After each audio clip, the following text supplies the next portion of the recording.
tanda atau ayat dari Allah mengenai nama Toha bin Yahya? Gimana? Coba Mas bisa. Oke, Assalamualaikum warahmatullahi wabarakatuh. Salam. Masya Allah, kali ini kita sebenarnya ada suatu fenomena di mana ada kasus di masa kekinian. Ada seorang oknum Habib Cabul yang namanya Habib Toha bin Yahya yang ada di Cirebon. Di Pabuaran Wetan ya? Di Pabuaran Wetan ya, di mana kasusnya itu menzinahi atau meniduri istri orang lain yang masih jamaahnya.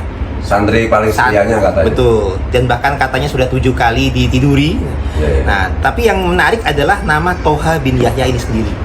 Karena di sisi lain kita juga dari keluarga Banten, Jogja, ini juga ada leluhur-leluhur kita ini dibelokkan sejarah oleh suatu oknum lagi dari keluarga bin Yahya juga, yang pembelokannya tuh pas sebagai anak-anak dari Habib Toha bin Yahya pula.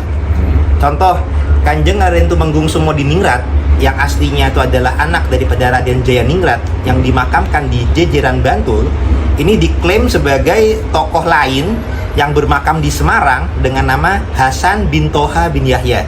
Jadi seakan-akan sebagai anaknya Toha bin Yahya, padahal Sumodiningrat adalah anak daripada Raden Jayaningrat. Nah, makamnya yang asli yang ada di Jejeran Bantul Jogja itu diklaim sebagai Ahmad bin Toha bin Yahya. Seakan-akan berbeda ini kan, padahal yang asli ya di Jogja ini. Kemudian tokoh lain, Pangeran Diponegoro yang sebenarnya adalah jelas sebagai pahlawan nasional, anak daripada Sultan Hamengkubuwono III, ini juga dibelokkan menjadi Habib Hamid bin Toha bin Yahya, sama-sama sebagai anak daripada Toha bin Yahya. Dan juga yang ada di tokoh di Tangerang, di Tiga Raksa Tangerang, yang merupakan Syekh Gajah Barong, itu pun dibelokkan sebagai Habib Husain bin Toha bin Yahya. Jadi seakan-akan ini sebagai anak-anak, pembelokannya sebagai anak-anak dari Toha bin Yahya ini. Jadi ada Hasan, Ahmad, Husain, Hamid sebagai anak-anak dari Toha bin Yahya. Seakan-akan Allah sedang menunjukkan kekuasaannya. Ini benar-benar ada hal-hal yang zolim, yang salah dari keluarga bin Yahya yang teridentifikasi dari nama Toha bin Yahya ini. Jadi pembelokan sejarah pun juga dibelokkan dari nama-nama tokoh, dibelokkan sebagai anak Toha bin Yahya. Pas di masa sekarang ada oknum Habib yang melakukan kezaliman dengan meniduri istri orang yang bukan jamaahnya sendiri, pas namanya pun juga dengan nama Toha bin Yahya.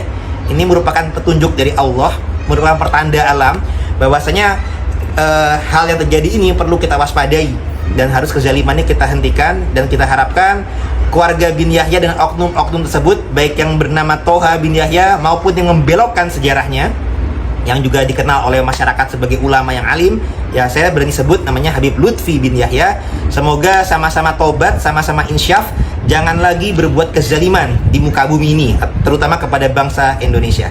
Lebih kurang demikian, dan kami harapkan juga para bangsa Nusantara ini sadar, ini merupakan suatu petunjuk, petanda dari Allah, ayat-ayat kauniyah jelas dari petunjuk Toha bin Yahya ini. Ini sebagai pertanda supaya kita tuh eling lan waspodo daripada kezaliman jadi di Nusantara ini. Sekian dari kami. Assalamualaikum warahmatullahi wabarakatuh. Waalaikumsalam warahmatullahi wabarakatuh.